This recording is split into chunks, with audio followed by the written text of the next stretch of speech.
Welcome to The Soul Space, the podcast that inspires you to discover your truth, ignite your passion, and align your life with the power of who you really are. I'm Georgia Rose, psychic astrologer. I share the cosmic roadmap that guided me through astrology, tarot, and inner knowing into authentic living. I'm here to help you decode your soul's cosmic story, reconnect with your passion, and create the life you are meant to live. It all starts within, and it all starts now in the soul space. Hey, everybody. How are you doing tonight? It's Georgia Rose. I am your psychic astrologer, and welcome to the Soul Space podcast with Georgia Rose, me. Yes, me. So tonight we're going to have fun. Tonight we are going to do some cards. You know, you love the cards. You're all a bunch of card whores, but that's okay. I am too. And then we're going to do some astrology because we have a week where things are rattling and rolling. Oh my gosh, it's such an exciting week. I just can't even tell you. And you know, you can interpret that word exciting any way you'd like. If you think it's a good exciting or a bad exciting, I think it's just exciting. You know, nothing can be too wrong, right? If it's live. So a lot of you are commenting when you see me or when you talk to me during the week on social media or whatever, commenting, you know, I'm sorry I missed the show or things like that. But what I want to tell you is you're never going to miss a show because my show is always banked on, I say banked, but it's always, the replays are available on Zencuda on YouTube. They're also on every podcast platform that you can imagine. My beautiful friend and producer, Bobby Lacera, puts us out there on everything. We're on Spotify. You can even ask Amazon Alexa to play the latest podcast, Soul Space with Georgia Rose. So there's never a reason for you to miss me. You can listen to me in the car. You can listen to me anywhere. You can watch whatever you really like to do. So with that, you know, for those of you who this is your first time tuning in, welcome to the show. You're going to have a great time for the next 45 minutes. But you don't know something that some of our other viewers know, and that is that I start every show with something called a cosmic comedy because we take ourselves way too seriously. And tonight's cosmic comedy is all about Taurus because happy birthday, Tauruses. This is your month. The sun just went into Taurus today, and we'll talk about that in a minute. But first, here is our cosmic comedy. It's time for cosmic comedy, where Mercury retrograde is the main character, the lunations are loony, and the stars are a punchline. Nothing, and I mean nothing, is funnier than a pissed off Taurus. Mostly because these people are not going to be exploding on anybody. They're not going to be crashing out. Tauruses don't react. They marinate like a 6-hour slow roast that you kind of forget about, and then the next thing you know, your house is burned down. An Aries gets mad, and everybody knows. A Gemini gets mad, and they forget why they were mad in the first place. A Sagittarius gets mad, and they book a flight. But a Taurus will sit there and go quiet on your ass. The classic sign that you have pissed off a Taurus is that they're going to start moving differently. You would be like, I'm really hungry, and they'd be like, the food is in the fridge. You'd be like, I want a hug, and they'd be like, God's got you. You'd be like, oh, I need a ride, and they'd be like, oh, Uber exists. Once a Taurus decides that they're mad, bitch, game over. Game fucking over. These motherfuckers are stubborn. Like, you can bring flowers, you can cash app, you can do the most, and they'd be like, And if you happen to get a really evolved Taurus mad, they'll be like, I hear you, I see you, I forgive you, but don't touch me. It's because you fucked up. You should have never gotten them like that in the first place. And then you will really know that a Taurus is done with you when they stop talking. Because when a Taurus ain't arguing, a Taurus is fucking mentally checked the fuck out. And all of that is true. She couldn't have said it better myself. Mentally, Tauruses will check out. I always say it like this. Taurus is the bull, right? It's the sign of the bull. And if a Taurus doesn't want to go to dinner, nobody in the house is going to dinner. But if a Taurus wants to go to dinner, everybody in the house better get up because you're going to dinner. They're the bull. You ever try to move a bull, you're not going to do it. So the sun is in Taurus. That's going to give us some stability and some, earthly grounding because Taurus is an earth sign this month. So it'll be really great to have some of that because we still have quite a lot of planets in Aries, which is all fast moving fire. And with the sun in Taurus, we get a little bit of stability. So when you think of the bull, don't think so much about how they can be stubborn. Think about how the bull is tenacious. And you can't move a bull, right? They're very steady on their feet, kind of like an elephant almost, right? So think about that energy and the stability of the earth, that earth sign.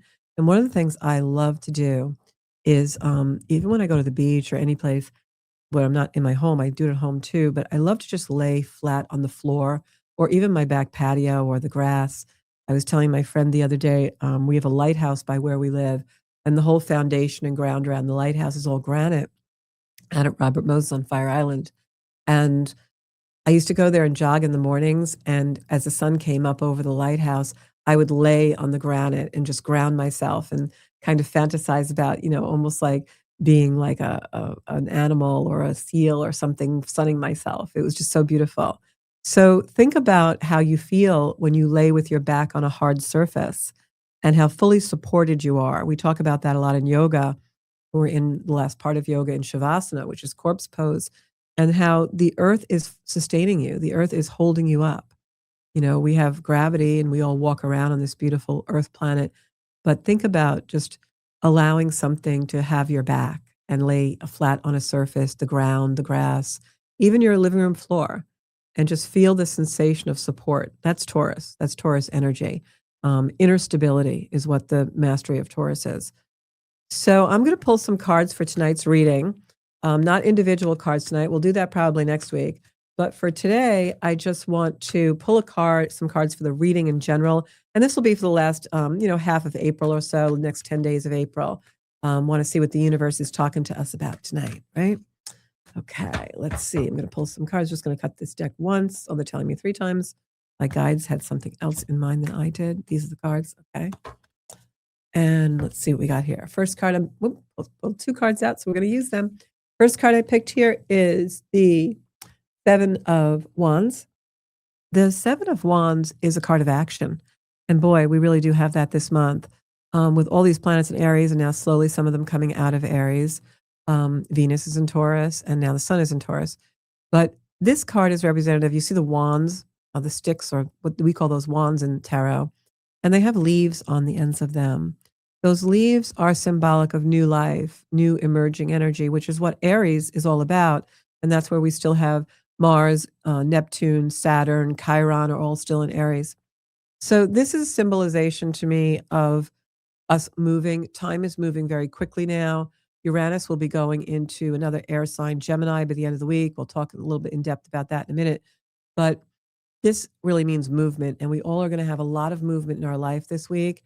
And I will talk to you a little bit more about that too in tonight's show. Next card that I got is the 5 of Cups. The 5 of Cups is a grieving energy. The 5 of Cups is grief. And when we see the 5 of Cups, just going to move this card a little bit over here. When we see the 5 of Cups in a tarot spread, it really is about grieving something from the past. You see this person is looking down. He's wearing the dark cloak. All of the cups are on the ground. The cups symbolize abundance in the tarot. And so the reason why I'm explaining the cards is in case you guys out there want to learn tarot, this is a good way to learn it, is just play with the cards, watch the symbolism. So when you look at this gentleman in dark, he's looking down. If you look at the card, all of these cups are on the ground. It's a card of opportunity that is no longer, but there's 2 cups still right side up, symbolizing that the abundance and opportunity is still there if he would come out of the grief and look around him. The sky is filled with beautiful golden light. There's lush green mountains or fields in front of him, but he's looking down in his grief. So this is a card that means take action in your life. Don't squander time. As I said, time is very speeded up right now. And instead of going within in your grief, and grieving is a process, I understand, but there comes a time we really have to look up and look out and see the future. If we spent our whole lives grieving, we may as well be dead too, right? The greatest way that we can honor our loved ones is to live life. And then the final card that I got is the Hierophant. The Hierophant in tarot is someone who is a very staunch leader, but the Hierophant is also someone who can be rigid in their belief systems. And it's the number 5 in the tarot. And what this is also very symbolic of is changing our belief systems. Typically, someone who is rigid now is going to go into a more open or more evolved way of thinking in an energy like this. And that's what the Hierophant card really represents for me in the tarot. His robe is red, it's challenge, it's fire, and that 5 is the number in numerology of change. So when I look at these 3 cards, the Wands card, the Seven of Wands, the Five of Cups, and the final card being the Hierophant. It's basically a reading of evolution. It's a reading of we've got some grieving to do of the past, but it's time to come out of that Pisces energy that's ending, that's closing cycles. We need to start looking up, looking out, and taking the action. There's a lot of things that need our attention right now, not out in the world, but within ourselves. And that's what that beautiful Seven of Wands is symbolizing. The Hierophant is the card of the transformation and the card that is going to bring us into a whole new perception of thinking. So let me get to the astrology. Astrology right now, Joanne says, sounds like her life. Yep, lots of action for all of us. So right now what we've got is, we can switch the cameras, Bobby. So right now what we have is a week that a lot of things change.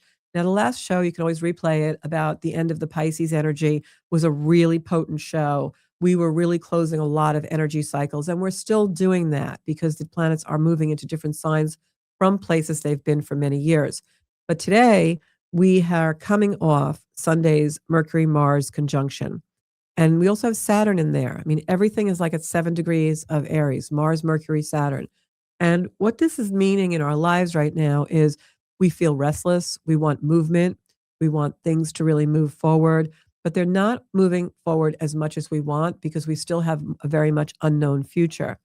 But when Mercury is next to the Mars energy, which is our gas, it's our aggression, it's, the god of war is Mars. You want to use that energy for good, right? Construction, not destruction. But when you have Mercury there, which is our planet of communication, what can happen over the next week or so is we may say some really stupid shit. I mean, you may hear that out in the media, that you're going to hear some people say some really stupid shit. Sorry to use that word, but there's no other way to describe it.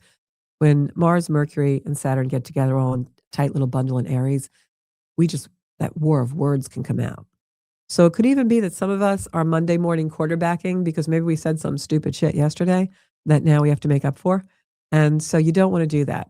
So be careful. This restlessness can turn into frustration and you may find yourself lashing out, especially those of you who have, Mercury in the third house, or you've got Gemini or one of the Mercury ruled signs that is very potent in your chart. You're going to definitely, going to be hard for you to keep your mouth shut. Just telling you. So don't get into that war of words today. That's Monday. You may regret some stuff you said over the weekend. Hopefully not, right?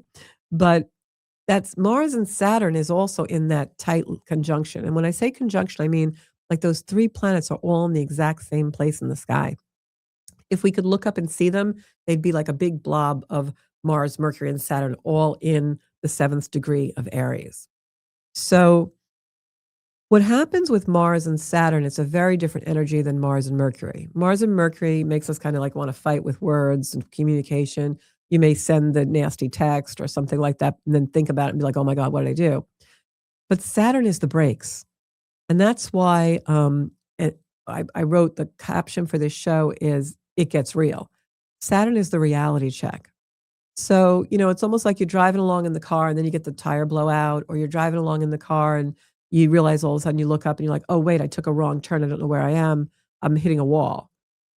That's Saturn. It's we hit the wall with this energy now. And so something that we were very optimistic about or dreaming about could really be getting tweaked. And in an energy where you have Mercury, Mars, and Saturn all together, the next few days, next week or so, the brakes are going to feel like we got jerked forward, like someone just slammed the brakes on, or we just hit the wall.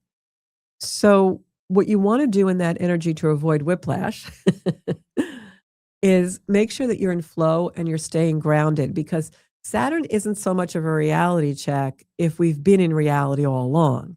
It's when we overdo, we overstretch, we think the idea is the best idea that ever came to us in our whole entire life. It really isn't. It's a good idea, but it's not that idea. And we overpower, we hit the gas pedal too much. That's when we get the whiplash. So whether it's communication or whatever house Aries energy is in for you, for me, it's my 4th house, which is home and family and things like that, and my inner home. So whatever house it's in, be careful of your communication and be careful that you're really staying in reality. And that also ties in with something that's going to happen on Thursday when Uranus goes into Gemini.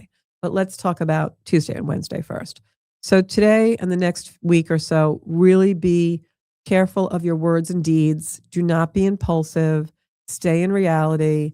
If something seems too good, it probably is. Just really keep yourself grounded. And I'm not saying that something really great isn't really great. I'm just saying just don't take it too far. We don't have to eat the whole Thanksgiving turkey on Thanksgiving, right? Um, so use this energy to create plans for the future because there's so much aggressive, assertive, so much gas in our cars right now that figuratively, obviously, with gas being $4 and something a gallon, but we want to make sure that we're using this energy to create plans for the future because it's so momentous. It's a lot of momentum. So stay grounded, get out of the fantasy, and reconsider. This is the question of the week, guys.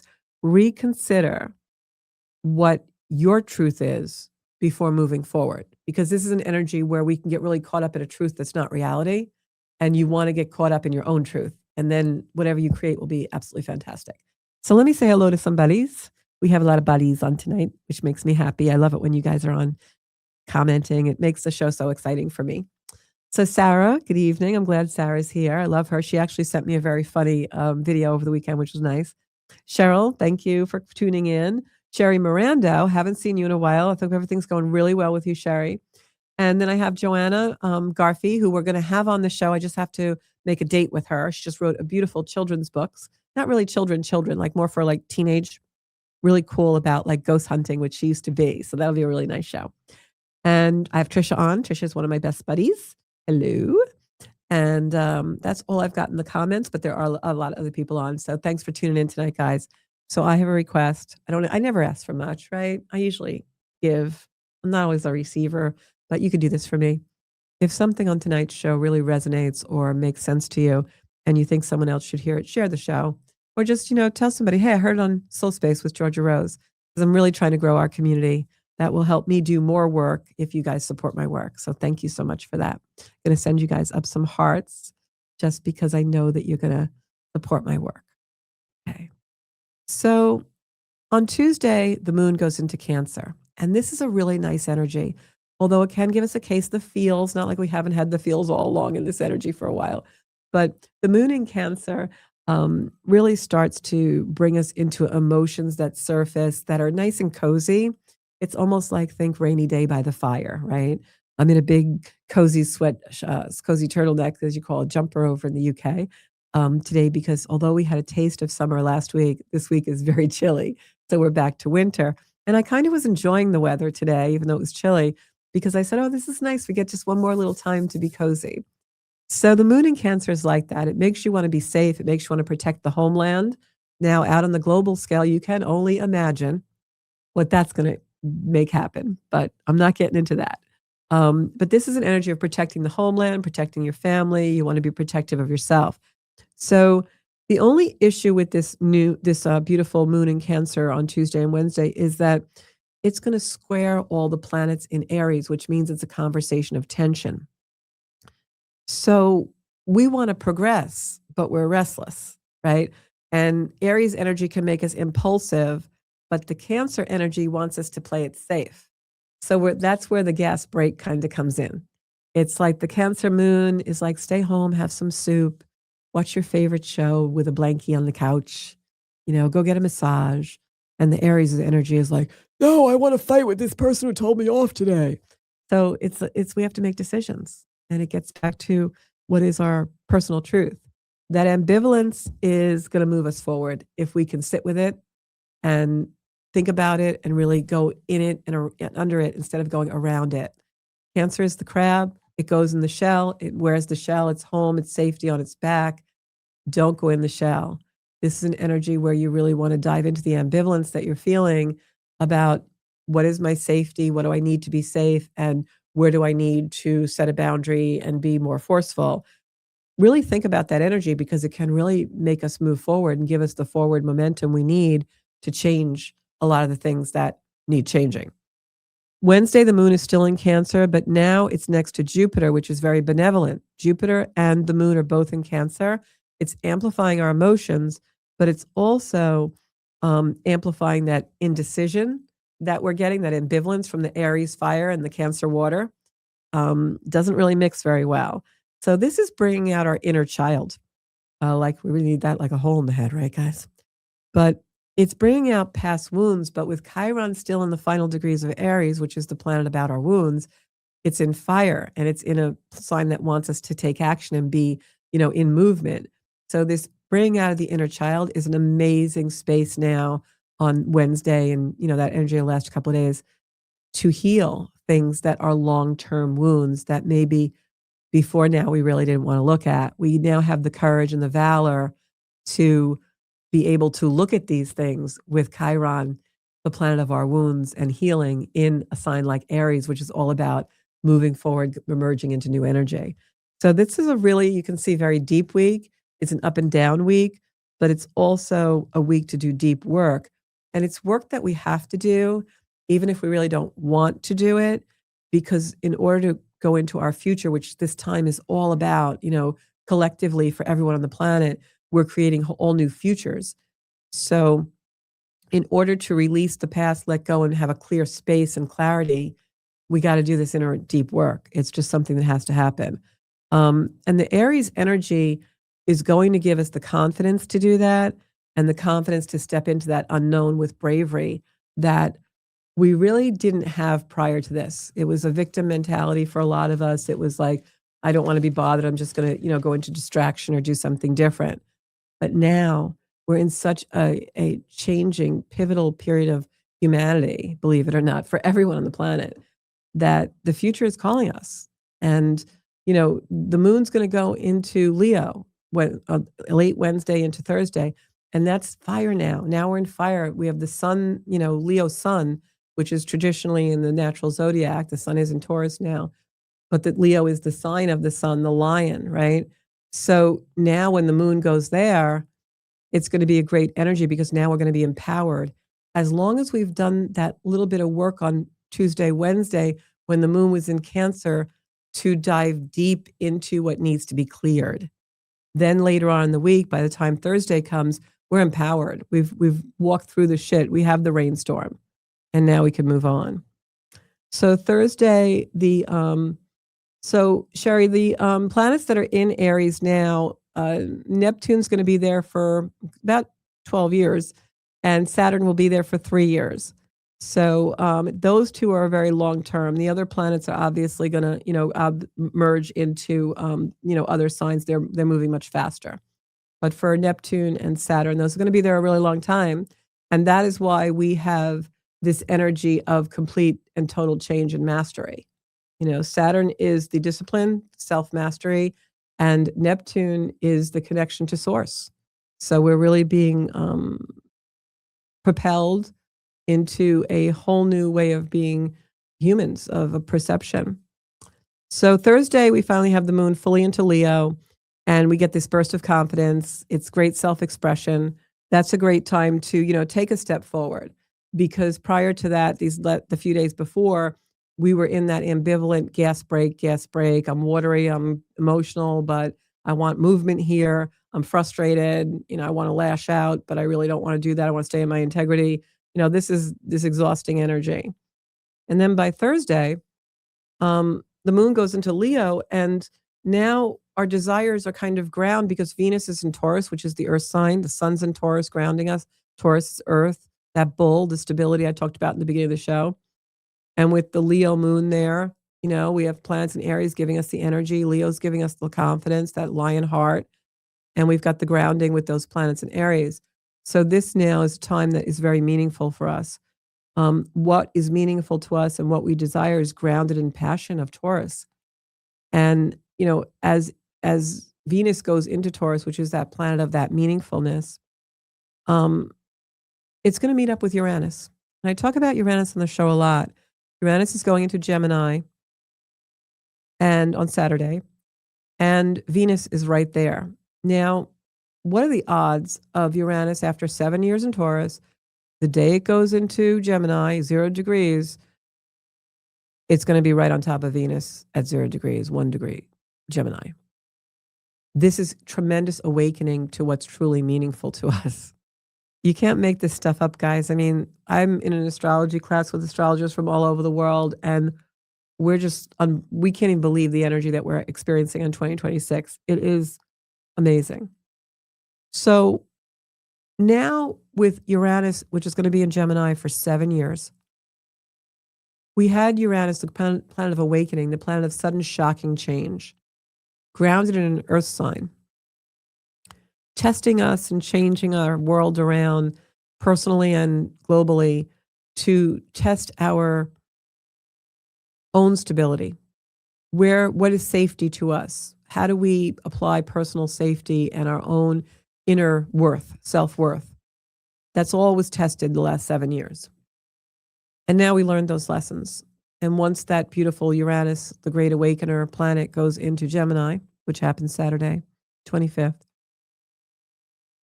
it's a whole new energy in the same kind of archetype.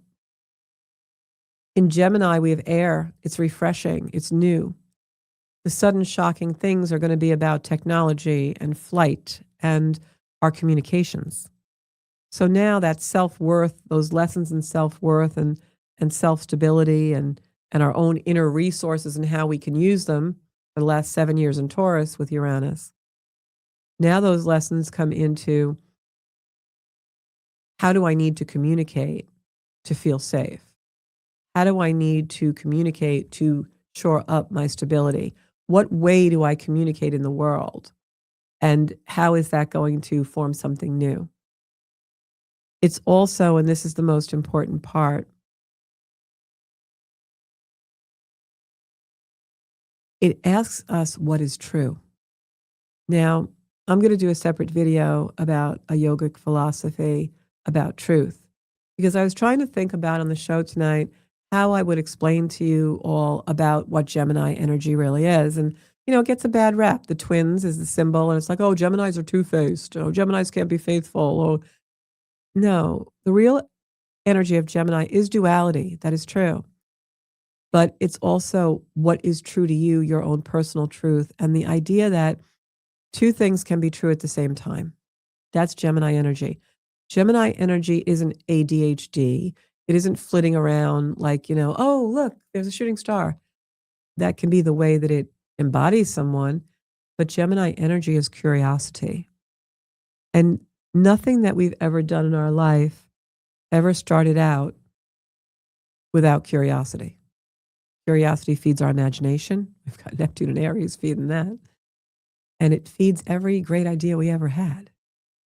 So think about the next 7 years and how curious you are about a lot of things in your life.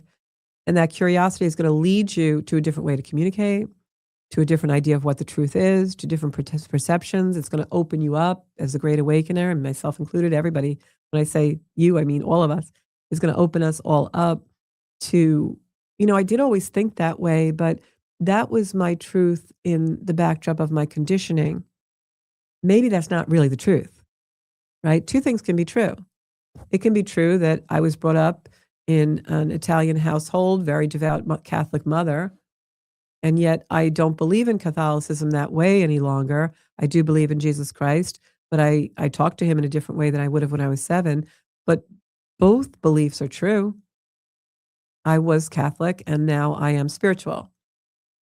I grew up in an Italian household, but now I just love everybody, don't even think about my nationality. So two things can be true.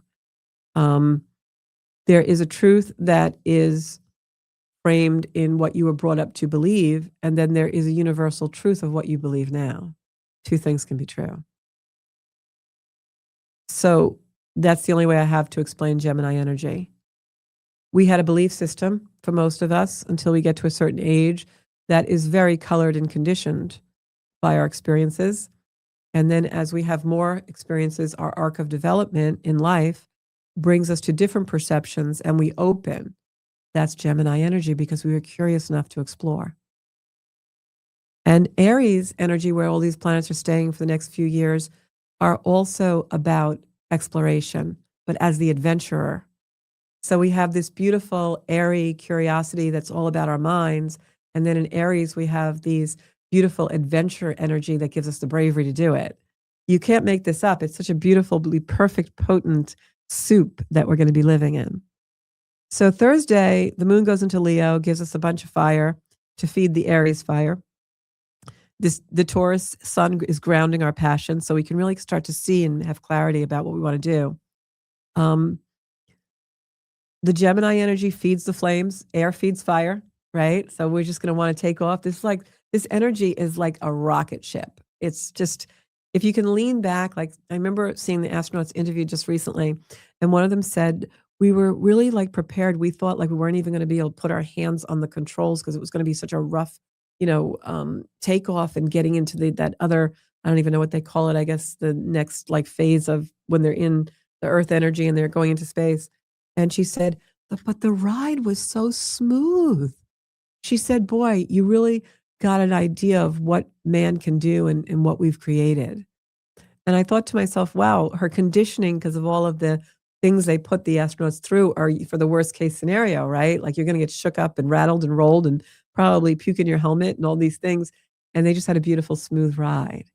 And so that's the example of conditioning, right? She was totally prepared, which was a good thing, for the rough ride, but the rough ride really never came. I grew up with a mom who was like, you can't go out, it's raining outside. Well, we're supposed to dance in the rain if it's not freezing out. Not going out if it's freezing. So that's the idea of conditioning. And, two things can be true. We have to plan for those things. And yes, maybe some people shouldn't go out in the rain. But what's your real truth? Gemini is going to show you. Uranus and Gemini is going to show you. What is your truth? What is your personal truth that is truly your authentic essence of life and your truth? And it's just a really beautiful, beautiful energy. Venus and Uranus are going to meet up at the final degree of Taurus, and then Saturday go into Gemini. When they're at that final degree of Taurus, it will shake up all that 7 years of Uranus and Taurus energy and what your lesson was. So think about it. What happened in 2017, 18, whatever it was. And then Friday, the planets are pushing into all new territory because Mercury gains power and speed. And this is a day where we can say stupid things again. So be careful if you're saying too much. But by Saturday, Venus is now in Gemini. She can give our desires a push forward, right? Because Venus is that planet of desires. And what we want might express a little forcefully because, Uranus is going in there too. And we've got all this fire and the rocket ship's taking off. So just make sure you're grounded, do your rituals, do your spiritual stuff, do your yoga, do your meditation, because Mercury is also in a very tense conversation with Uranus. So Mercury, our minds and our communication, is in a tense conversation with the planet of shock and awe and awakening. And that can make us a little cranky. It's a day to keep our thoughts to ourselves. I would say this Saturday should be a very introspective day. I would try to just kind of, maybe be home, journal, meditate, maybe clean out a closet if that feels right to you. But this is a day when you really want to keep your thoughts to yourself. It's not the day where you're going to go out and tell somebody about your big dream. We may feel like we're running out of time. This is an energy also. Uranus is a very fast moving planet. The planets are moving very fast through Aries. We have Saturn in Aries, which is the father of time. And so we can feel like time is speeded up here. It is actually. It's only a construct, but it is. And what will happen is we might want to be impulsive because we feel like we're running out of time for something, but we're not. This is, the story of the tortoise and the hare. Slow and steady really wins this race, guys, between now and the end of the year. And like I said, with Uranus in Gemini now, it's going to be a 7-year cycle, closing the Uranus and Taurus years. So you've got 7 years to really, of Uranus poking you and prodding you and giving you awakening. So you're not going to run out of time, I promise. Our soul is going to do what we want it to do and what it's here to do. So as long as we are living authentically and honestly. So to recap, this is an energy that will accelerate our timelines. And a lot of you I know are feeling that now. It's like everything's speeded up. The energy is really accelerating our timelines. But what you want to do is ground yourself, like I said, lay on the ground, lay on the grass, because that's going to make things seem like you're in that kind of suspended, grounded animation where you can think and see clarity. Expect breakthroughs, especially in technology. I'm learning a lot of technology now. I'm in classes with my producer, Bobby, because I'm trying to bring the podcast to my home studio. And I'm also learning a lot of technology in my real estate life right now. I'm learning AI and I'm learning all kinds of really great things. So, this is about the truth of what resonates with you in a way where you can communicate that authenticity eventually to the world or to you or to the people that are important in your life. It's a refreshing energy also that we're going to feel towards the end of the week. So, Michelle says she'll be packing. Um, I can't wait. Oh, she'll be packing to move. Oh, okay. This is a good time to move, actually, Michelle. So that's kind of nice, really, because you got a lot of fresh, new emerging energy for that.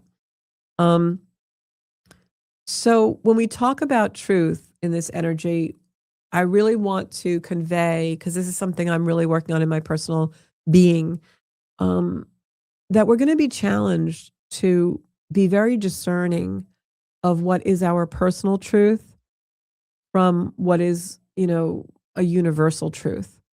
And when I say universal, I don't mean like the universal laws of life and the yogi principles or religious principles. I mean, like, I guess I should say global truth, maybe. We're going to be asked to discern what is our personal truth and what is right with us and what feels right with us against the backdrop of what we're being fed and in media and music and video and in influencers in government and structures and education. I think this is an energy where we really have to step out of the influencing, the suggestion. It's magic. What we don't realize is that, when we look at a Nike ad and that Nike symbol, that swoosh, right? It's just like any other kind of symbol. It's an incantation. It is magic that someone in a marketing department created in order to put you in a spell so that every time you see that Nike swoosh, you have a sensation, right? Every time we see a Hershey chocolate bar, although the wrapping, a brown wrapping around the chocolate, we have a sensation. That is using incantation and magic. It's a science. And we can do that in our own lives, right? How many times we have a mantra or we have a symbol or we have something that creates joy in us. But this is a time we're coming on for the next several years where we're really going to be pushed and prodded and asked to discern our personal truth and separate it from maybe what a global truth is. Our truths are not going to be in alignment with a lot of what we're being fed and suggested to and influenced for. So the only truth in the world, that in the universe, the only thing that is true, really true, is what is eternal. Anything else is changing and impermanence. It's not a permanent thing. So remember that when you really think about then the discernment of what is truth to me. What is true to you, a lot of times the deeply resonating, truth of connection, of that oneness of the soul, is a truth that is eternal, right? Like love. Only love is real. We've all heard that, right? So Neptune in Pisces is done. And that was the fog. That was the, well, what really, I don't know, like, just make it make sense. And nothing did. Now clarity truly begins once Uranus, the Great Awakener, goes into Gemini on the 25th. And it'll come slowly, even though Uranus is like a, rocket ship. Our discernment will be slow because we're still being fed and conditioned by great, great resources that are man-made. And then Sunday on the 26th, we've got Venus in Gemini and Neptune in Aries, and they're talking to us. The planet of our loves and desires, Venus, against the Neptunian, that fogginess of I need to return to source and I want to float with the angels. And it's talking to us about our dreams and what our ideal is. And we can get caught up in the fantasy because Neptune is that fantasy. Neptune, the bubble, the Macy's Day Parade balloon that's flying out in the sky. But Mercury, our planet of communication, is being aspected by Saturn, that limitation, right? Which can make us feel limited or restricted, and we want to dream. We want to dream big. Something is holding us back. And so the thing that's holding us back is the universe reminding us, this is Sunday, to be strategic. Don't get caught up in the ether, the fantasy, or the fear. With all this fire and air in the sky, it's hard to stay grounded. But we got to realize slow and steady is the game here. And as we lay the foundation for a whole new life, a brilliant future, don't exaggerate things to the point of defeat. Don't allow the fear to be exaggerated. Don't overreach and then get frustrated and say, oh, I shouldn't have tried this. Don't misinterpret what others tell you. Don't take what others tell you as truth if it doesn't resonate with you. Keep your goals and your dreams within reach, not too far out. Slow your roll. Make a better plan. After you've done your work with the Cancer Moon Tuesday and Wednesday, that's going to make us go within, see the real pattern, scratch out what we don't need anymore, write a new story. And then I'll be back on Monday with more of the Soul Space podcast, and we'll talk a lot more about this energy. But for this week, the key concept is stay grounded. Don't overreach. Don't let the fear become over amplified. Stay in the plan, whatever it is, keep it simple. Like right now, I'm just keeping it simple every day. I put one foot forward towards my dream, my hope, my goals. And at least until next week, I would keep things to yourself. I wouldn't go off talking too much because we're going to say stupid shit. And you don't need to share your dreams right now. You've got plenty of time to put them in order, make them start happening, and make yourself the priority. So I am going to say my comments here, say hi to a few more people. I answered Sherry. That's great that you're moving. Trisha's packing 2 houses. A lot of people are moving now. Aries energy does make people move. I wish they'd call me to list their house, though. Cheryl says it's a good time for a new relationship. That depends on your chart, but I will say any relationships that start now are probably going to be a little passionate, because maybe even not a little, maybe a lot passionate, because Aries energy is fire. Fire. Anybody with like Venus and Aries is like, so you may meet somebody that you're very attracted to. So I would say yes. And that's the show for tonight, guys. I hope you enjoyed it. And if you did, please subscribe to my YouTube channel, and also tell all your friends to subscribe to my YouTube channel. And if you need a personal reading, whether it's tarot or astrology or mediumship, you can find me on zenkuda.com, and you can book a reading there, and it actually will give you your appointment and everything. And then I zoom in on the readings and we give you the video. I do them one-on-one with you on Zoom. So take it easy a little bit this week. Be good to yourself. Let that Cancer moon do its beautiful magic. And remember, you are your priority. It's time for all of us to put ourselves first and then take care of others. Thanks so much, guys. I'll see you next week. I love you all. Bye-bye.